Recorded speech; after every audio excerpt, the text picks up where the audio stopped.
नमस्कार। पीबीआई के राष्ट्रीय अधिवेशन में मंचासी और मंच के सामने उपस्थित सभी राउटिस्ट कार्यकर्तागण, सुबह से हम लोग सुन रहे इतना इंस्पायरिंग और इतना जो ब्रेन स्टर्मिंग बात में तो पर्सनली बहुत एनलाइटेड हूँ, इसलिए सभी हमारा मेंटर्स लोगों को बहुत बहुत हार्दिक कृतज्ञता ज्ञापन करता हूँ। खास करके सबका पीछे जो निरंतर लगे हुए हैं, हमारा मार्गदर्शक, हमारा सम्मान्य दादा संतोषान, और इस मिट्टी को दादा जब भी बताए मारवाड़ी समाज जो राजस्थान की धरती, इसको भी मैं नमन करता हूँ, क्योंकि हमारा देश की जो इतिहास है, इस इतिहास को बनाने में इस मिट्टी का सबसे बड़ा योगदान हम लोग बचपन से इतिहास में पढ़े हैं।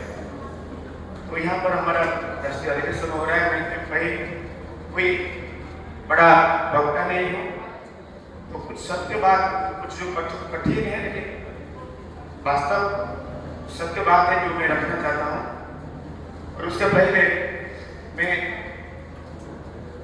ये गौरव के साथ बोलना चाहता हूँ, इस बार इस अधिवेशन में उड़ीसा से जो मेरा साथ में जो हमारा साथीगण आए हुए हैं, इनमें से कुछ बहन लोग ऐसे हैं जो कि स्टूडेंट कैरियर से यूपीएसए मूवमेंट 90s में हमारा यहाँ भास्कर है, इनके नेतृत्व में एक पीक पर था भारत में, तब से जो बहन लोग भाई लोग काम करते थे, तो उसमें से कुछ बहन लोग एक टाइम में शादी करके रिवोल्यूशनरी मैरिज किए, अपना परिवार चलाया।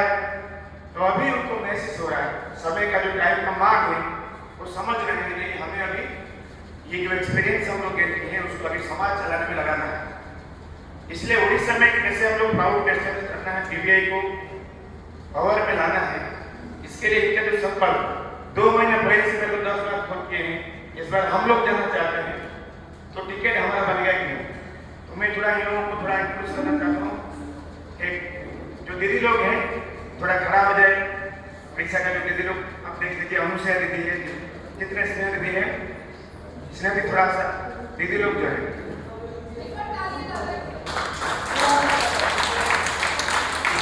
ये दीदी लोग यूपीएससी में सब जबरदस्त लीड करते थे अलग अलग कॉलेज में, बाद में यूनिवर्सिटी में शादी किया, आईएलएस में अंदर में है, और परिवार चलाने के लिए ये सब भी सहज नहीं, बहुत संघर्ष भी करके परिवार चलाया।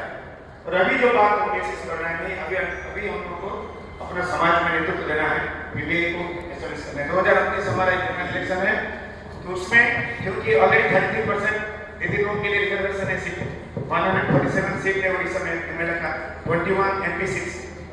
तो मैं समझता हूँ कि इतना डिजर्विंग, इतना और दीदी लोग हैं, तो आप लोग तो जानते हैं, आप लोग भी बहुत सारे लोग जानते हैं लोगों का कैसे पर्सनैलिटी, थोड़ा बैठे। और इस बार क्योंकि उड़ीसा में बहुत कुछ नहीं हो रहा है, लेकिन कंटिन्यूअसली कंसिस्टेंटली थोड़ा बहुत कुछ हम लोग प्राउड के लिए कर रहे हैं, इसलिए कुछ नए युवाओं की रेगुलरली कॉलेज से नए युवक लोग भी साथ में निकल रहे हैं, कुछ नए भाई बहन लोग जो आए हैं अभी थोड़ा खड़ा हो जाए। नीलय, रश्मिता और कहाँ गए सर, कहाँ है सर, नवकिशोर, ये लोग भी अपना अपना काराकांत जी हमारा कैंडिडेट है जिला परिषद में, मोहन जी है, अशोक भाई है, अशोक भाई भी कॉलेज में स्टूडेंट लीडर एजुकेशन का, और पढ़ाई करने के बाद में फुल टाइम काम भी कर रहे हैं बहुत सारे से, सरपंच भी अपना पंचायत प्रमुख भी तो कर रहे हैं। तो और हमारा जो विष्णु जी है, अरुण जी है,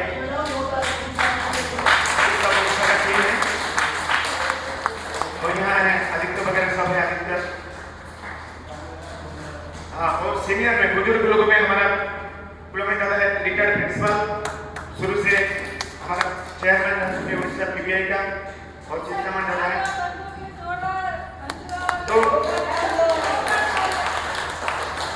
आदित्य और ये सारे लोग, इसलिए मैं बोलना चाहता हूँ ठीक है बैठ कि ये हमारा प्रेरणा का स्रोत हमेशा रहा है बाबा की कृपा से। हम लोग हमेशा कुछ ना कुछ करते रहते हैं, लेकिन आज का जो स्थिति है, जो स्वतंत्रता बाद में हम लोग लोकतांत्रिक जो व्यवस्था को हम लोग अपनाए हैं, जो चल रहा है, तो क्या आज लग रहा है हमें ये जो राजनीति है हमारा देश में चल रहा है, क्या ये आज जनसेवा का कोई माध्यम रह गया? बाबा ने दीदी अभी आर्थिक लोकतंत्र पर बोल रहे थे। आर्थिक लोकतंत्र में हम शुरू से बोल रहे हैं कि जो लोकतंत्र हमें मिला है, राजनीतिक लोकतंत्र मिला है, जो हमें वोट देने का अधिकार तो दिया है, लेकिन आर्थिक समानता का जो अधिकार हमसे छीन लिया है, और उसका परिणाम आज हम लोग भुगत रहे हैं स्वतंत्रता का इतने साल 75 साल के बाद में। और इतना राजनीति से नैतिकता इतना गिर चुकी है, 24 घंटा हुआ नहीं शायद आप लोग काल का सुने हो। पहले वोट खरीदा जाता था, बेचा जाता था, अभी एमएलए भी खरीदा जाता है और दल भी खरीदा जाता है। किसी पार्टी का 7 इलेक्टेड एमपी पार्टी छोड़ के दूसरे वाली पार्टी में चले जाते हैं, ऐसा हालत हो गया। अरे बोलने का स्थिति है, नॉर्थ ईस्ट ब्लॉक इंडिया के 2 प्रमुख बिंदु पर खड़ा हुआ है। जो मेन थ्रस्ट है नीतिवादी राजनीति, विकेंद्रित अर्थनीति, मोरलिस्ट पॉलिटिक्स और डिसेंट्रलाइज्ड इकोनॉमी, ये 2 चीजों का रेलेवेंस इतना एकदम चरम सीमा पर है। क्योंकि 20 साल 10 साल पहले हम लोगों को जब बताते थे क्राउड के बारे में, क्राउड का सोल्यूशन के बारे में, क्योंकि हम लोग कभी कंप्लेन नहीं करते, हम लोग समाधान देते हैं, लेकिन लोग लिंक नहीं कर पाते, सोचते थे कि नहीं जो चल रहा है, जो धारा चलते आ रहा है वही चलेगा, उसमें समाधान मिलेगा। लेकिन आज लोग ढूंढ रहे हैं क्या समाधान कहां पर है। तो नैतिकता का कोई स्थान नहीं है राजनीति में। इसलिए ये डिमांड ऑफ द डे है, नीड ऑफ द आवर है कि सिर्फ हम लोग लोगों को ही देश को बचाना है इस स्थिति से। और जो विकेंद्रित अर्थनीति और उसका सबसे ज्यादा जो केंद्रित सेंट्रलाइज्ड इकोनॉमी जिसको लेकर आज तक हमारा देश बढ़ा है, उसका परिणाम भी हमारे सामने है। और हमारे बीच में पीएसएस का रेस्पेक्टेड हमारा चेयरमैन दादा है और नरेंद्र जो राजपूत दादा है, वो कितना हमें एजुकेट करते हैं रेगुलरली पूरा डिटेल्स में प्राउड के बारे में, उसका एप्लीकेशन कैसा रहेगा, प्रयोग के बारे में, थ्योरी नहीं, उसका जो एप्लीकेशन एस्पेक्ट में इतना अच्छे से हमें एजुकेट करते हैं। हमारा सारे कैडर को हम लोग सप्लाई करते हैं, सारे लोग उसको करते हैं। तो बोलने का बात यही है कि अभी हम लोग जो बोलते हैं इतना बड़ा विचार है, अभी अपना विचार को हमें व्यक्ति तक लेके जाना है, विजय तक लेके जाना है भारतवर्ष में।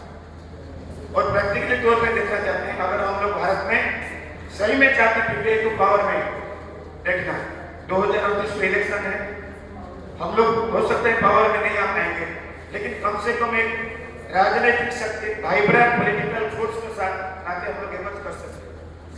10 लाख से ज्यादा बूथ है, 140 करोड़ लोगों में से 100 करोड़ आसपास का वोटर से भारतवर्ष में, उसमें से जो वोटिंग होता है 60 से 70%, मतलब 60-70 करोड़ वोट वोटिंग होता है। 10%, सिर्फ 10%, क्योंकि जितने लोग स्टेज पर हैं, जो लोग हैं, किसी से कम नहीं है। किसी भी एक अच्छा पॉलिटिशियन, एक अच्छा लीडर, एक वाइब्रेंट लीडर जो सही में देश को दिशा दे सकते हैं, देश को लीड कर सकते हैं, कोई भी गुण का अभाव नहीं है। हम लोग सिर्फ संकल्प लेके काम करना है। ये जो राष्ट्रीय अधिवेशन, ये सिर्फ भाषण देने का अवसर नहीं है, इतना दूर दूर से हम लोग आए हैं, एक दूसरे से सीखना चाहते हैं, इंस्पिरेशन लेके जाना चाहते हैं। तो 2029 में है इलेक्शन, तो कम से कम 10% वोटर्स, मतलब 6-7 करोड़ वोटर को हम लोग टारगेट कर पाएंगे।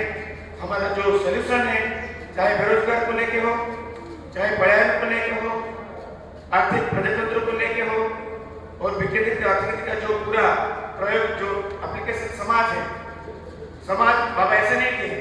भारत का 44 जो 44 अपना अपना जो इकाई है, सामाजिक आर्थिक इकाई है, वो लोगों का अपना अपना स्वाभिमान का साथ जुड़ा है। तो उसको लेकर लोगों को जगाना है, लड़ाई करना है। इसके लिए पीएसएस ज्यादा लोग यहाँ पर है, तो हम लोग रोज कोऑर्डिनेशन में काम करने के लिए हम लोग ऑलरेडी संकल्प लेके चले हैं। 2 महीने से हम लोग काम को अपना समझदारी में कर रहे हैं। तो आज हम लोग यहाँ इकट्ठा हुए हैं इस अवसर पर। दादा बोल दिए कि नैतिक मानव का ही महासमागम है। तो क्या हम लोग ये संकल्प लेके जा सकते हैं कि जो 3 साल 2026 में है बीच में, तो 29 तक हम लोग 10% ज़्यादा नहीं, हमारा अपना सोल्यूशन से काम का जो समाधान है उससे हम लोग अगर 10% वोटर्स को प्रभावित कर सकते हैं, जागृत कर सकते हैं, तो हम लोग 2029 को सोच रहे कि हम लोग ने कम से कम 10% तो 50-60 सीट में हम लोग अपना ठोस प्रभाव दिखा सकते हैं, जिसमें आगे चलते देश में हम लोग रियली सोचेंगे कि पीडीआई एक पॉलिटिकल फोर्स है और हम लोग ही आगे चलते देश को आगे ले चलेंगे। तो ये मंच लास्ट में एक लाइन बोलना चाहता हूँ। आज हमको लग सकता है कि ये छोटा सा मंच है, कुछ गिने गिने लोग हम लोग बैठे, लेकिन ये मेरा वादा है। तो यही मंच एक ऐतिहासिक मंच बनेगा, यही हिस्टोरिकल मंच है जो एक दिन देश को सही दिशा में आगे ले चलेगा। 140 करोड़ लोगों का ये भाग्य निर्माण का यही मंच है।